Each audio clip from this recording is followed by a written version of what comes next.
Wow! Napakaganda ng mga bulaklak ng mga damo-damo sa palibot ng aming bakuran. At yan, may wildberries pa.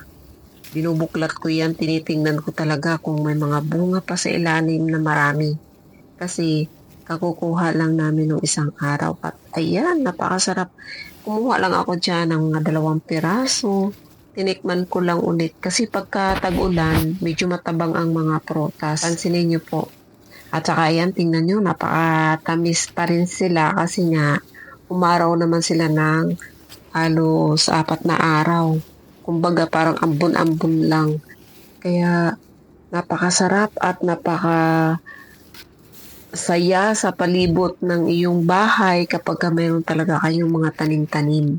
O di ba? Ano sa palagay nyo? Ganon din ba kayo sa inyo at ganon din ba pakiramdam nyo?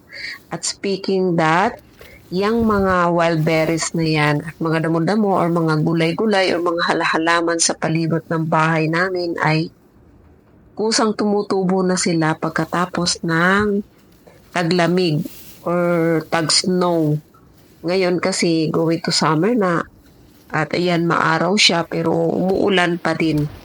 So ang bilis lang nila. Ayan, kumuha nga ako ng 2 niyan at ako'y umuwi na kasi